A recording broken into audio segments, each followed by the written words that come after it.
Well, hello there. So, we just left off on finding out I'm going to a nursing home, and it is not the nicest of nursing homes.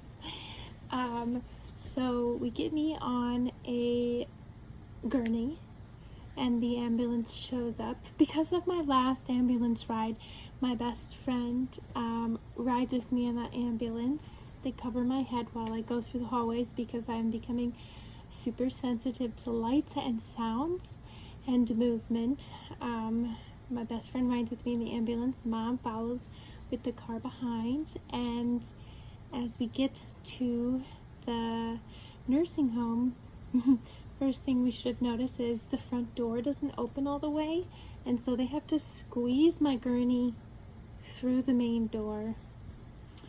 And when I get to my nursing home, I have a private room, which is very nice. It's a long room. I have a couch instead of having like a bed and like a separator, which they did have this room separator, so it looked like maybe there was before 2 people in that room, but it was one room to myself with a couch on one side and a room separator, which was nice because when I needed to use the bedpan, I could still have that door open and just use the room separator. Things we started to notice: the lamp was falling off the wall. My bed cord was chewed on, so sometimes we couldn't get the bed to go up or down or whatnot. The room was very hot, very, very hot, so we noticed that there was a fan built up on the wall, but it didn't like move the way we wanted it to. I was just grateful to be out of the hospital and be in a new place. But reality really sunk in once I got there, that I was like, okay, I'm 30 years old and I've been checked into a nursing home. I'm 30 years old and I just got checked into a nursing home.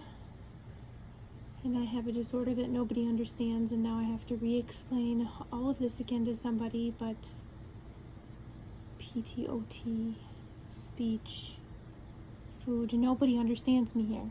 I'm starting to realize. So Mom and I were like, okay, we're gonna write out everything. We're gonna put sticky notes on the wall. Anybody who comes in here, like, nobody's going to touch me without understanding what's going on with me. Like, we have to re-explain everything that we've explained to every person who's touched me or talked to me. We have to explain this disorder that nobody understands to every single person who comes in. This idea in my head was very daunting and very scary. The toilet Mom used in my room did not flush.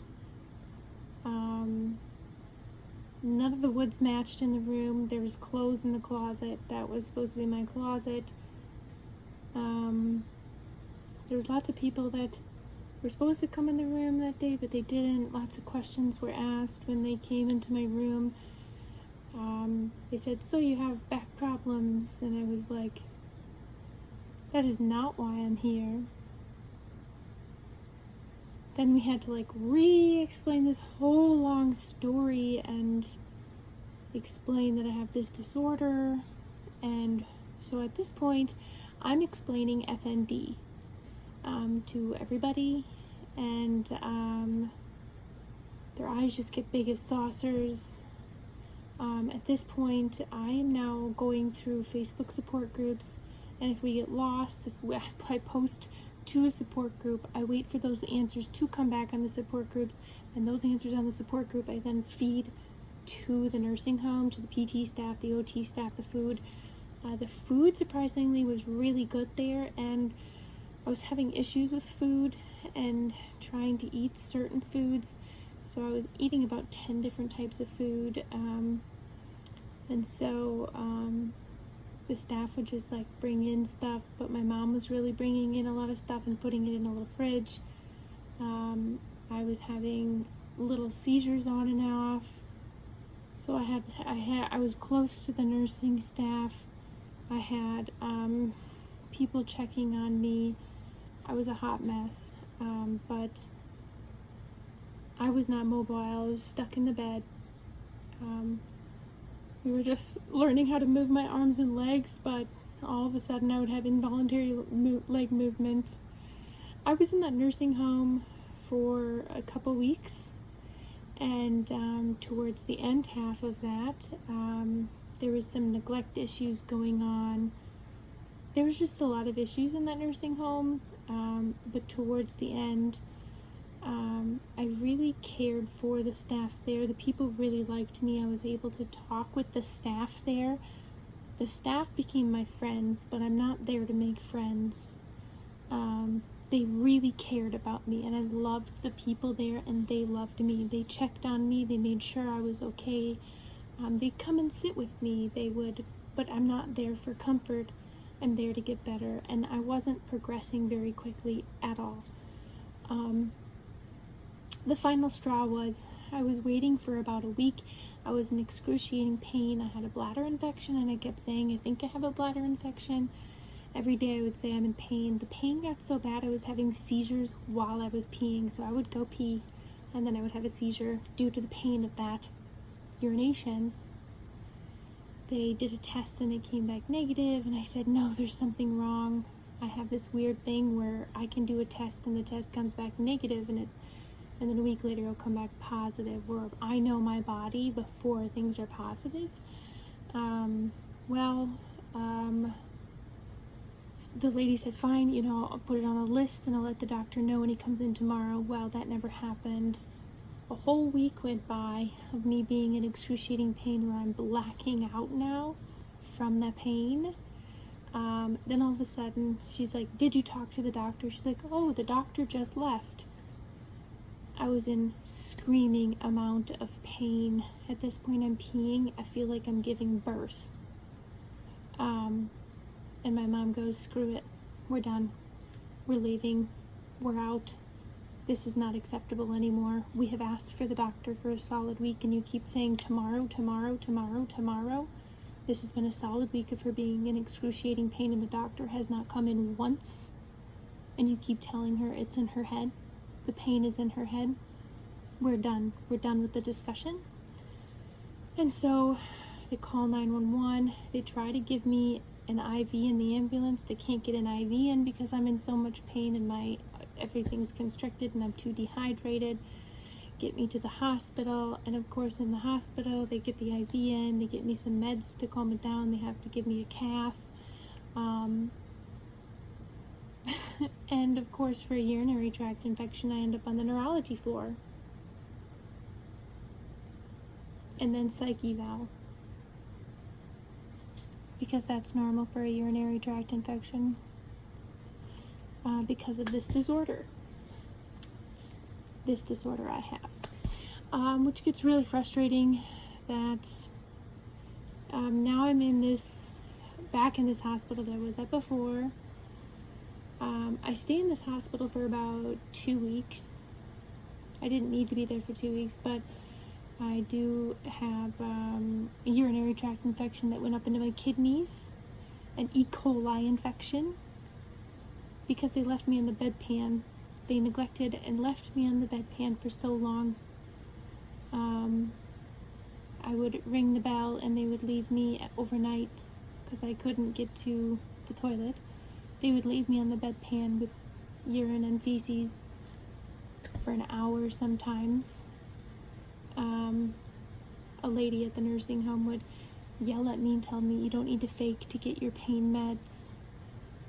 Horrible things were happening at the nursing home that I kept quiet for a while. And then I was like, screw this, what am I covering for? So then I got to the hospital, neurology basically. It's in your head, you're faking it. They put a video monitoring in my room for seizures. I was blacking out every time they tried to lift the head of the bed. At one point, the doctors wanted to consider POTS. We'll get to that later. The pain was excruciating. Then one night, the doctors decided that I was a drug addict, and they pulled every single one of my medications, including the ones that were keeping convulsions and seizures and spasms and everything, just decided to pull everything. Narcotics, muscle spasms. And I'd been on these meds for years. Just pulled them all at once, which made everything absolutely worse.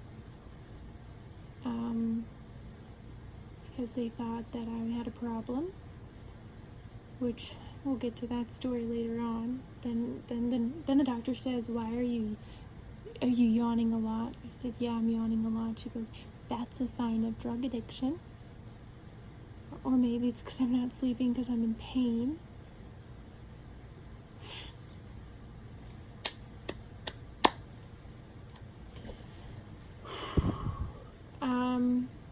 Had many doctors come in and accuse me of a lot of different things at this hospital. It got pretty bad there. Like, I had a moment. I called Mom late at night, and I literally told her I thought I was dying. I said, "Put the dog in doggy daycare. I just feel like I'm dying." I was so miserable. So miserable. Partly because they pulled my meds, partly because of this fever, partly because of the antibiotics they had me on, partly because of something else that we'll get to later. Some of it's because of what they had me on. Once things started to calm down, we were asking questions about other things that we wanted to talk about, but they didn't want to address that. That's not what we were there for.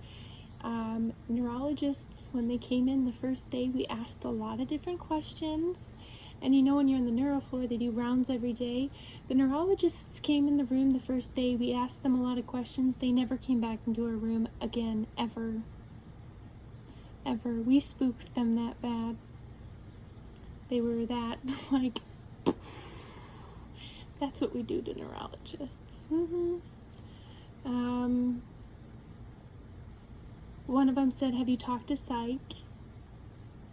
I had a great conversation with the psychologist there. Actually, that was one of my favorite ones. We came to a great conclusion, actually. So yeah.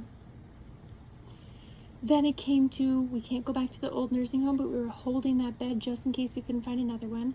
Then we had social work come in being like, "We can't go back to the old nursing home. We need to find a new nursing home." And we worked really hard on rehab. We finally got me to sit up for the first time in about 6 weeks. We had one of the nurses take my head and smash it to my chest. We had one of the PT people walk into my room with my teddy bear and go, "Is this your friend? Is this your friend? What's your friend's name?" This is called infantilism. It's a form of ableism. She goes, "Is this your friend? What's your friend's name?" I go, "That's my friend Perquette. It's named after my last surgery off of Percocet and ketamine. What's your name?" She still talked to me as if I was like brain dead or something. I told her I'm having neck issues because everyone refused to look at my neck issues. She goes, "Your head's fine," and pushes my chin to my chest. I had lightning shoot through my body after that. That was great fun. But at that hospital, they gave me a really great tool to get me to stand up for the first time and shuffle. At that hospital, they also found out my eye problems. They like to lock onto things and follow things funny. So yeah, that's when we started noticing some weird things. But I couldn't do enough to get into a rehab. I couldn't get into Courage Kenny, which is the #1 neurological rehabilitation. We applied to a bunch of different places. I was denied from 82 different nursing homes and rehab facilities. I had one that actually came and interviewed me from one of the lowest rated nursing homes. She came into the room and went, "Wow, you don't look as bad as what your papers say." What the heck does that even mean? And then my mom was on the phone and she goes, "Oh no, I know that nursing home, they suck. Nope, not happening." that was like way out of town, not even close to a hospital. She was like, no, we're not going there. She left the room. Then we had the nursing home that I was at before come to the hospital and ask me about my medical things, which is against the law. It's about HIPAA policy, HIPAA privacy. They are not allowed to come to the hospital and ask you what's going on with your things, you know, privacies. And then she told us what was actually going on at the nursing home, saying that that nursing home is a place for mentally ill and for homeless people and for thieves and for people out of prison. And it's a really bad place, and that's why I got accepted into it right away. And she says if I had a daughter, I would never send her to that place. And she says, but we have a better place. We can send you to a better place, better option. So because I've been denied from every place in Minnesota, she's like, let me get you into a better facility. Let's do it today. And we said, okay. Then she says, oh, I got you in, let's go. Then we get denied because of my insurance. Then she says, but I got a second option. I said, don't tease me anymore. All the things she's doing that currently in that moment is illegal.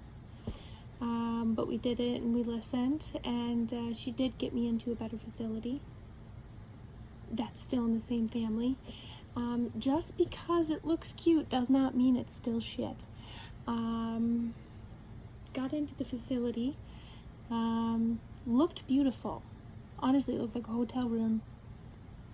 And that first night I got there, got on my bedpan, had to use it, and the lady took my bedpan, poured my urine down the sink that I'm supposed to be drinking from and brushing my teeth in.